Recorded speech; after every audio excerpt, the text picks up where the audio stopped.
Bom dia a todos. Eu queria dizer da satisfação de estar aqui coordenando esse painel. Sei que há uma grande expectativa a respeito da Lei 12.619, da discussão sobre essa lei, do entendimento do que está contido nesta lei. A comprovação disso é o grande afluxo de transportadores, empresários, diretores de entidades sindicais, os colegas advogados que se moveram do Brasil inteiro para vir participar desse painel.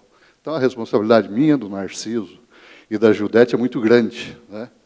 Porque nós vamos estar falando para alguns colegas nossos, que têm conhecimentos maiores que os nossos, em muitos casos, e para empresários que estão aqui ansiosos para saber o que é que nós aprontamos quando aprovamos essa lei no Congresso Nacional e acabou sancionada pela Presidente da República e agora virou lei. Eu quero começar fazendo um pouco um histórico sobre esta lei, né, que foi aprovada. E eu queria começar falando o seguinte: para muita gente, tempo de direção do motorista é uma coisa nova, né? Tem gente aqui que ouviu falar disso nos últimos tempos, porque vem sendo discutido amplamente nas nossas entidades e tal.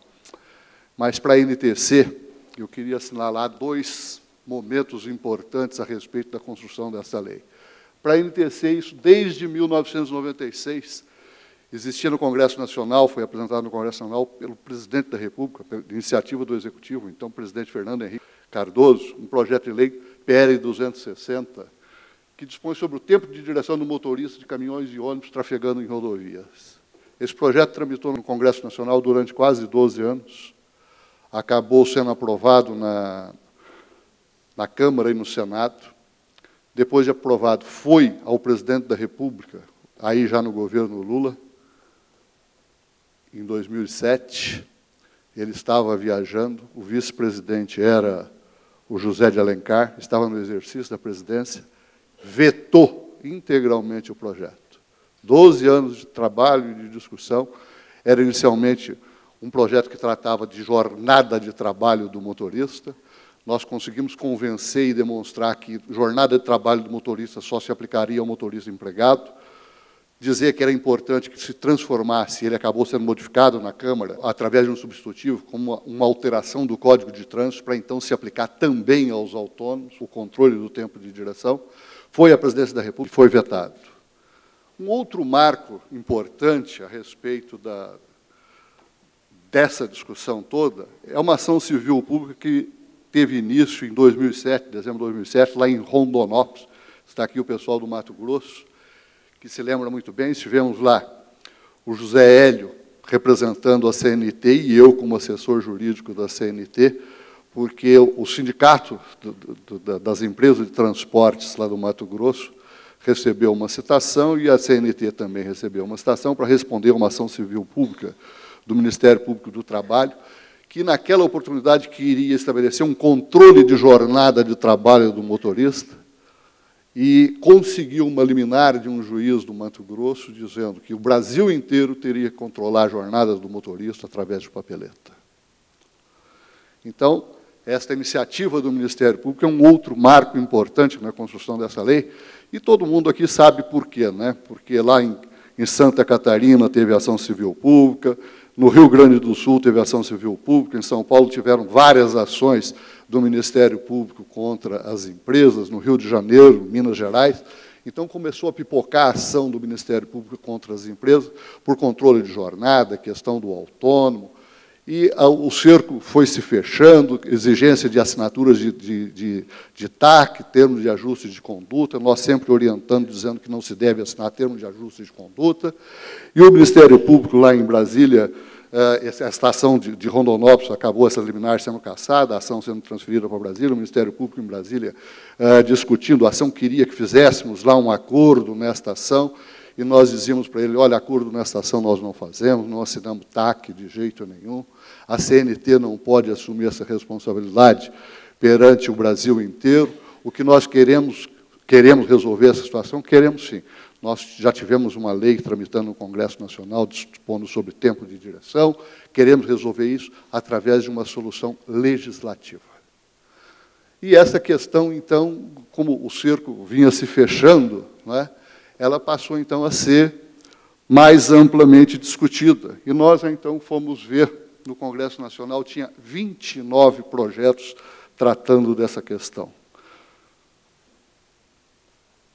Desde 1988 já tinha projeto tratando disso no Congresso Nacional. Nós começamos a discutir em 96, mas descobrimos depois que já tinha um desde 1988. Descobrimos que, apensado a esse, tinha 18 projetos tratando no Congresso Nacional sobre essa questão. Olha só a lista dos projetos lá. Todos os deputados do Brasil inteiro apresentando projeto para resolver essa questão do tempo de direção e jornada de trabalho de motorista. Não é? O último é do Onofre Agostinho Santini, tratando aí de pontos de apoio nas rodovias federais, que foi uma questão que surgiu da nossa discussão. O senador Paulo Paim apresentou o PL 271, o senador Clésio Andrade também, no Senado, tem esses projetos a respeito do mesmo tema. Esse do senador Paulo Paim acabou provocando uma discussão que nós fizemos no Brasil inteiro. O Narciso e eu, e alguns outros advogados estão aqui, o Raimundo e outros advogados estão aqui presentes, participamos de audiências públicas no Brasil todo, do Rio Grande do Sul ao Amazonas. O Paim promoveu audiência pública para discutir o tal do Estatuto do Motorista. Dentro do Estatuto do Motorista estava a regulamentação da profissão de motorista, a jornada de trabalho do motorista e também o tempo de direção. Então, nós fizemos discussão sobre isso, discutindo no projeto legislativo em vários estados do Brasil, de norte a sul do Brasil. Mais ainda, para discutir essa questão da regulamentação, esse foi o projeto que acabou sendo aprovado na Câmara. Mas, para chegar até ele, o Flávio já falou aqui que nós fizemos uma ampla discussão aqui na NTC e no CETCESP, em todas as câmaras da NTC e em todas as comissões do CETCESP, com todas as especialidades de transporte, procurando saber qual era o problema de cada um e por que a camisa de 8 horas da CLT, da jornada de 8 horas mais 2 horas extra, não servia para a atividade de cada um. Para a situação específica de cada um, cada tipo, de cada segmento de transporte, e todo mundo foi ouvido, e nós fomos procurando solução para cada uma das situações. Mas nós fizemos mais coisa. Nós fomos pesquisar a legislação de outros países.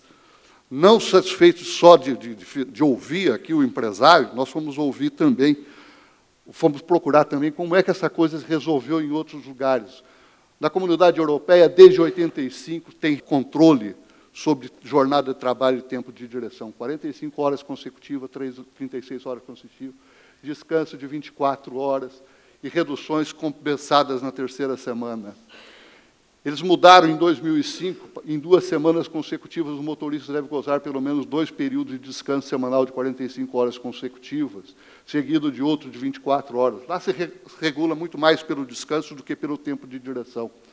11 horas ininterruptas ou 12 horas fracionadas, podendo ser 8 mais 4, pausas de 4 horas e 30 minutos e 45 minutos, podendo optar por 3 pausas de 15 minutos. O descanso diário, 11 horas ininterruptas ou 12 fracionadas, pausas de 4 horas e 30 minutos, 45 minutos e 15 minutos ou 30 minutos.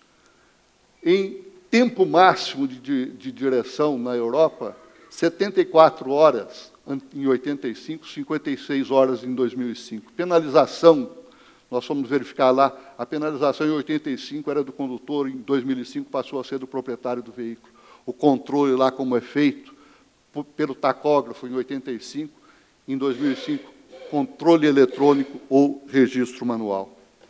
Nós vamos ver, na Austrália tem a regra lá do quesito tempo, 30 minutos a cada 5 horas de descanso, pausa, 10 horas a cada 24 horas, descanso diário, 24 horas a cada 72 horas de descanso periódico.